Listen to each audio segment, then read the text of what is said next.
बिस्मिल्लाहिर्रहमानिर्रहीम। नाज़रीन अस्सलाम वालेकुम, खुश आमदीद कहते हैं आपको अपने YouTube channel the visible fact में। नाज़रीन, पीटीआई के हवाले से जो है वो एक बुरी खबर भी है। एक तो बुरी खबर ऑलरेडी जो है वो पीटीआई का पीछा कर रही है और पता नहीं कब तक जो है वो ये पीछा करेगी। लेकिन एक और बुरी खबर है पीटीआई के हवाले से, लेकिन हुकूमत के हवाले से जो है वो अच्छी खबरें आ रही हैं। एक और अच्छी खबर जो है वो हुकूमत के हवाले से आई है।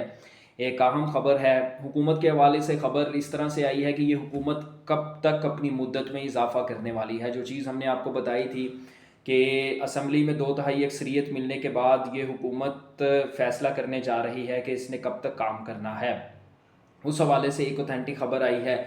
फिर इसके अलावा पीटीआई के हवाले से जो है वो एक खबर आई है जो पिछले दिनों पीटीआई की रिज़र्व सीट्स का फ़ैसला आया है सुप्रीम कोर्ट से। उसमें मैंने आपको बताया था कि एक पॉइंट पीटीआई के पास अभी भी मौजूद है और वो कोर्ट ऑफ ऑर्डर का पॉइंट है। उस कोर्ट ऑफ ऑर्डर को लेने के लिए जो है वो सलमान अकरम राजा ने जो है वो दरख्वास्त दायर की थी। उस पर भी फ़ैसला आ गया है। उसमें पीटीआई के लिए यकीनी तौर पर बुरी खबर है। किस हवाले से बुरी खबर है, कितना पीटीआई को नुकसान पहुंचा सकती है, ये सारी चीज़ें जो है वो आज हम लोग आपके साथ डिस्कस करेंगे।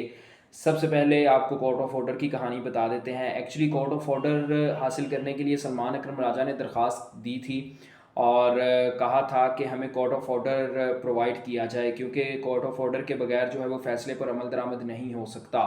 हमने उस वक्त भी आपको बताया था कि 2 जजेस जो हैं, जस्टिस अब्बासी और जस्टिस आयशा मलिक, उन दोनों के दस्तखत भी कोर्ट ऑफ ऑर्डर के लिए ज़रूरी हैं, लेकिन वो दोनों इस वक्त मौजूद ही नहीं हैं। उनके दस्तखत ही नहीं हो सकते। इसी वजह से सलमान अकरम राजा की ये दरख्वास्त जो है वो मुस्तरद कर दी गई है। पीटीआई को कोर्ट ऑफ ऑर्डर उस फैसले का अब नहीं मिलेगा, यानी कि अब वो सीटें जो हैं वो रिज़र्व सीट्स जो हैं वो नून लीग, पीटीआई और उनकी इत्तेहादी जमातों को मिल जाएंगी। एक बड़ा नुकसान है यकीनी तौर पर पीटीआई के लिए, ना सिर्फ पीटीआई के लिए बल्कि इस मुल्क के जमहूरी निज़ाम के लिए, आवाम की राय के लिए। हम लोग अक्सर सुनते थे, ज़ाहिर सी बात है आज से कुछ अर्सा पहले तक, कुछ 4-5 साल पहले तक, कि इस मुल्क में चलें जैसी भी है लूली लंगड़ी है लेकिन चल रही है, जमहूरियत चल रही है। अब हमें नज़र आ रहा है कि उस तरह की कोई जमहूरियत हमें नज़र नहीं आ रही। हमें सिर्फ़ और सिर्फ एक जमात इस मुल्क पर हुक्मरानी करती हुई नज़र आ रही है और उस जमात के पास भी सिर्फ़ और सिर्फ आवाम की राय नहीं है, ना ही आवाम की कोई सपोर्ट है। उस जमात के पास सिर्फ़ और सिर्फ एक चीज़ है और वो है ताकतवर हलकों का साथ और एक एतमाद उन लोगों पर। यानी कि उन्होंने कर ही इतना दिया है, उन्होंने एक ऐसा निज़ाम बना लिया है, एक ऐसा ताकतवर निज़ाम बना लिया है कि ये निज़ाम टूटता हुआ दिखाई नहीं दे रहा। इस निज़ाम को तोड़ने के लिए कोई मौजूद ही नहीं है। अगर आप बात करें इमरान खान की, तो अगर इमरान खान जेल से बाहर होते या उनका पार्टी के साथ जो है वो कोई राब्ता होता, पार्टी के लीडर्स के साथ कोई राब्ता होता, कारकुनों के साथ कोई डायरेक्ट राब्ता होता, तो यकीनी तौर पर इस निज़ाम को तोड़ना जो है वो आसान होता। लेकिन ये सारी सी बात है कि एक प्लानिंग के तहत जो है वो सबसे पहले उनको कट ऑफ किया गया, पार्टी से कट ऑफ किया गया, लीडर्स से कट ऑफ किया गया, कारकुनों से कट ऑफ किया गया और अब जो है उनको एक मुकम्मल सियासी निज़ाम से जो है वो कट ऑफ किया जा रहा है और उनके बगैर जो है वो एक ऐसा स्ट्रॉन्ग निज़ाम बना लिया है, एक ऐसा सिस्टम बना लिया है कि ये हुकूमत जाती हुई दिखाई नहीं दे रही। इस्लामाबाद के अंदर, ना सिर्फ इस्लामाबाद के अंदर बल्कि पूरे मुल्क के अंदर जो है वो अब ये ख़बरें फैलना शुरू हो गई हैं कि ये हुकूमत 2034 तक रहेगी। यानी कि 2029 में अगले इलेक्शन होना थे, अब 2029 में इलेक्शन नहीं होते हुए दिखाई दे रहे।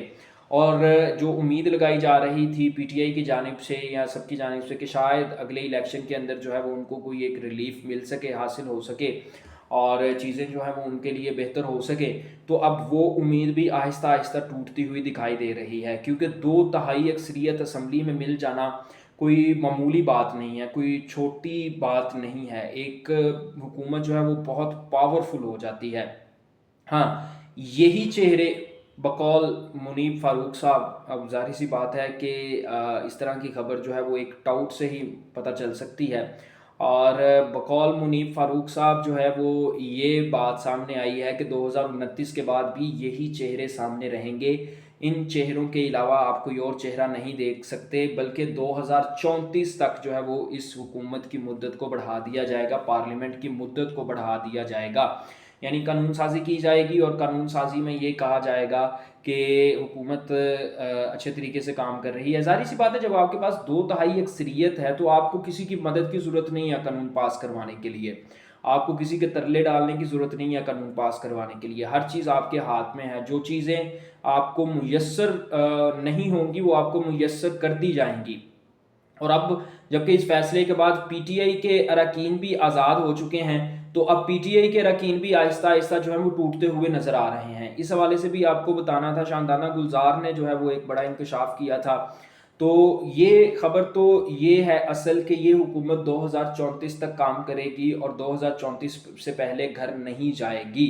ایک یقینی طور پر بڑی خبر بھی ہے، لیکن جمہوریت کے لیے، اس ملک کے عوام کے لیے ایک بری خبر بھی ہے، ایک افسردہ کر دینے والی خبر ہے، کیونکہ ظاہر سی بات ہے کہ اگر اتنی دیر تک ایک عوام کی غیر پسندیدہ حکومت رہے گی تو عوام کا آہستہ آہستہ چیزوں سے انٹرسٹ ختم ہو جائے گا۔ بہت سی چیزیں جو ہیں وہ آپ اگر زبردستی سے کروانا چاہیں گے تو عوام یقینی طور پر اس پہ ریزسٹ کرے گی، باہر نکلے گی، اور ملک کے حالات جو ہیں وہ مزید خراب ہو جائیں گے۔